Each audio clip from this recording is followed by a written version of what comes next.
In this lecture, I'd like to give you an overview of the cardiac windows. Hopefully, after you've learned the windows, we can talk about more advanced cardiac ultrasound. So why do we want to use ultrasound for the heart? As with other clinician-performed ultrasound exams, this is done at the bedside. Therefore, you can quickly eliminate life-threatening diagnoses as well as guide your resuscitation through differentiation of the shock state, as well as helping you with goal-directed therapy. Clinical ultrasound is quite different, though, than a cardiac echo. Clinician ultrasound is performed by the treating physician. It's also done at the bedside and is repeatable. It can be used to guide therapy, as we've already talked about, which means that as you're doing the ultrasound, the physiology of the patient is changing. Therefore, you can change how your therapy is done based on how the patient responds to your therapy. Ultrasound done by the clinician, though, is limited in scope. As opposed to what is done by the cardiologist, they are a specialist and they are doing complete exams, meaning that they are looking at the entire heart. They are giving you much more information than you are going to do at the bedside.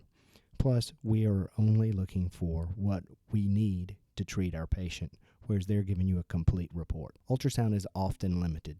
It can be limited by the enemies of ultrasound, which are distance, bone, and air.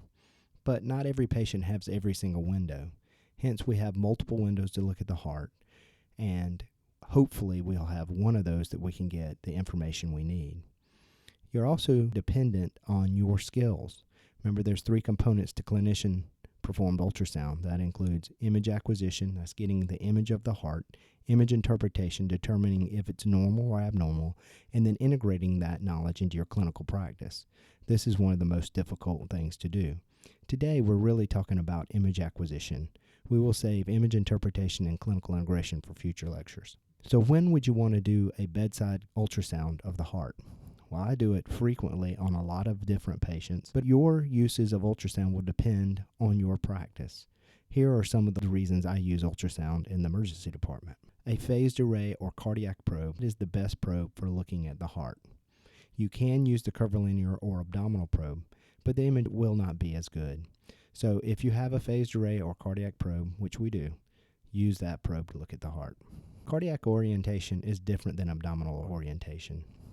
So what's the deal here?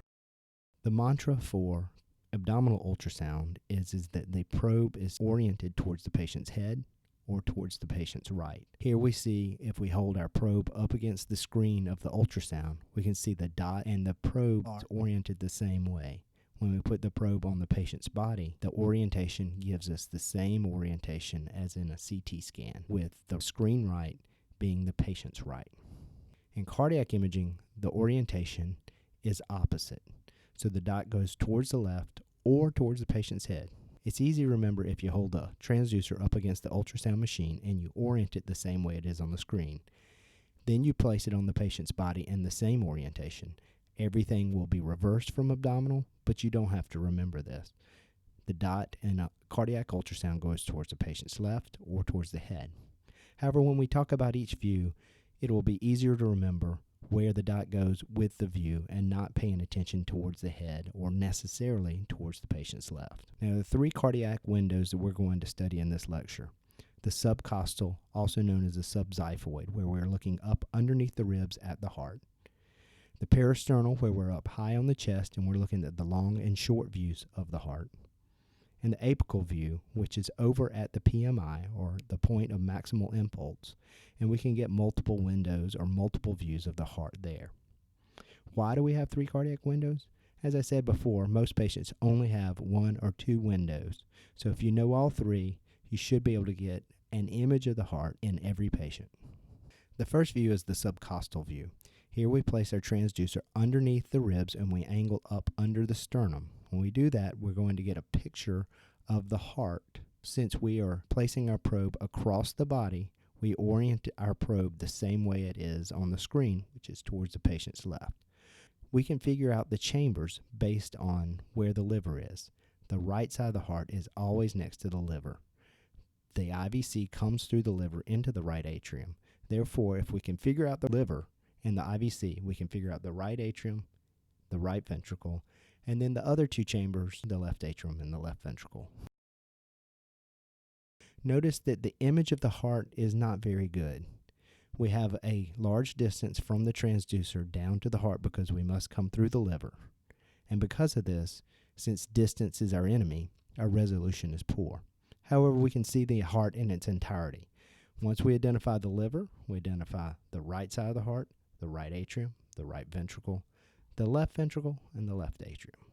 Once we've identified the right atrium and the IVC coming into the right atrium, it's very easy to make a long axis view of the IVC. This is a view that we use to determine the fluid status of patients, so it is a very important view. For this view, you should have our patients flat or supine, and we angle our transducer in a long axis towards the back or towards the spine. Here we're starting off at that subcostal view. We rotate our probe to long axis, and we slide over towards the right. And when we do that, we see the IVC posterior to the liver. Make sure you see the hepatic veins. The hepatic veins help you identify that you are looking at the IVC and not the aorta. The next window is the peristernal window. We generally start off in the peristernal long and then convert to the peristernal short. In the peristernal long window, we place our probe or transducer in about the second or third intercostal space, just adjacent to the sternum on the left side of the chest. The heart is very superficial here, so we generally get a very high resolution view of the chambers of the heart. Since the right ventricle is rotated more posteriorly, we generally only see the left ventricle and the left atrium in the peristernal long view. So we've placed our transducer up high in the chest. We want to make a long axis view of the heart, so we rotate our probe left or right, but generally more towards the right shoulder so that we get a long axis view of the heart. If we rotate a little bit too much or too little, then our heart will be more like an oval or a circle. We want a nice long view where the tip of the left ventricle is not moving in towards the atrium. The tip of the left ventricle should be still. Then we know we have a nice long view of the heart. Here we see the right side of the heart, which we can't tell much about it in this view, the left ventricle, the left atrium, the mitral valve, and the aortic valve. We also see the ascending aorta, and if we look into the bottom part of the screen, we see the spine and the descending aorta. Remember, in this view, the heart is superficial. Therefore, we see the structures very clearly because we don't have as much distance. Less distance means higher resolution, so we can see a lot of the valve structures, the leaflets of the valves, a lot of detail that we can't see in the subcostal view. This is a very good view for looking at the ventricular walls and the valves of the left side of the heart. If we take our transducer and we rotate it 90 degrees, we will have a short axis view of the heart. This is called the peristernal short axis view. This is a nice view because it's a CT scan slice of the heart. Because it is a CT scan slice, you see the entire plane of the heart. So you see both ventricles in cross-section, and you can determine the walls of the left ventricle based on where the papillary muscles are and the right ventricle. Here we start off in long axis, and we rotate our probe 90 degrees. So we went from pointing towards the right shoulder to pointing towards the left shoulder. And when we do that, we get a cross-sectional view of the heart. Here we are in the ventricle. But if we angle our probe, we can go up towards the mitral valve, looks like a fish mouth, or even further up towards the aortic valve, which is a tricuspid valve. Again, this view is very important because you can see all the walls of the left ventricle. Therefore, if you had a wall motion abnormality, you could tell which part of the ventricle was not functioning. And then you can correlate that to the artery that typically supplies that wall. We can see the right ventricle and the left ventricle, so you know that that has to be the septal wall. And then you can go around the ventricle like a clock, anterior, anterior lateral, inferior, and then back to the septum. The papillary muscles help you divide that clock. The last view we're going to look at is the apical view. This is typically the most difficult view or window of the heart. To do this, we have to find the patient's PMI, or point of maximal impulse. When we figure out where that is, we put our transducer directly on that point. What we're trying to do is stick the transducer right on the tip of the left ventricle. And when we do that, we get a long axis view through the left ventricle down into the left atrium. When a patient is laying supine, the heart is actually pulled away from the chest. So if we rotate our patient to the left side, it brings the heart closer to the chest wall and makes this window possible. Here in this view, we are not directly on the PMI because our transducer is not directly on the tip of the left ventricle. However, we still get a very good 4-chamber view of the heart. We can see the left ventricle, the left atrium, the right ventricle, and the right atrium. We can see the mitral valve and the tricuspid valve. And notice that since the heart is superficial, we have a high resolution view of the ventricles and the valves.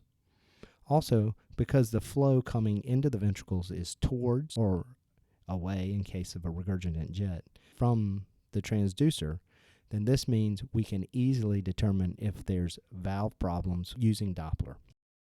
This is one of the hardest views to interpret if you don't have correct cardiac orientation. There are not many structures around the heart. There's no liver or anything where you can start figuring out orientation in your head.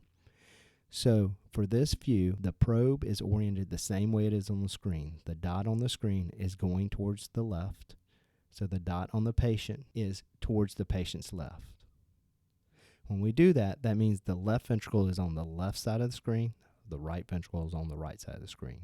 If your orientation is backwards, then your right and left will be switched on the ultrasound screen, and it may be difficult to differentiate the left ventricle from the right ventricle. Let's see if we have this together. This is a series of ultrasound images. Let's just go over which ventricle is which and what view we're looking at. Here we see the liver, so we know this is a subcostal view. That means that this chamber is the right ventricle and this chamber is the left ventricle. Here we can see the inferior vena cava. Notice that this is difficult to see because there's clots in the IVC. And because there's clots, it is similar echo texture to the liver and the surrounding structures. But you can see that there's clots moving in and out of the heart using the IVC. We can also see the hepatic vein. So we know we're looking at the IVC with clots in it, and the heart, if you look here, is not beating. This patient is not doing very well. They're in cardiac arrest. What view do we have here? You're correct if you notice that the tip of the left ventricle is right at the point of the transducer, so this is an apical view. Therefore, this must be the right ventricle and this must be the left ventricle. Here again, we see the liver. Therefore, this must be the IVC coming into the right atrium. So this up here must be the right ventricle. Notice that you can only see really 2 chambers here, so this must be a peristernal long axis view. We're looking at the left ventricle and the left atrium, mitral valve, and aortic valve. We cannot see much of the right side of the heart in a peristernal long axis view. Again, another apical view, so this must be the left side of the heart. So this is the left atrium, this is the right atrium. If your orientation was backwards, it could be difficult to tell the left from the right.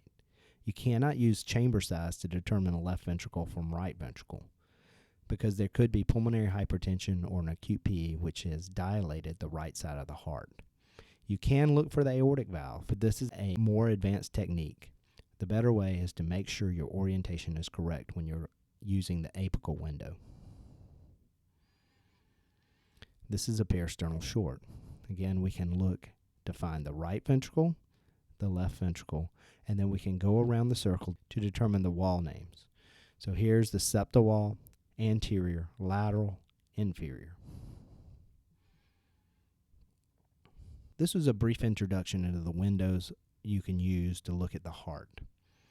As with all ultrasound, practice makes perfect, so you will need to schedule time to come practice these windows so that you will become proficient in the hands-on portion of cardiac ultrasound. Thank you very much.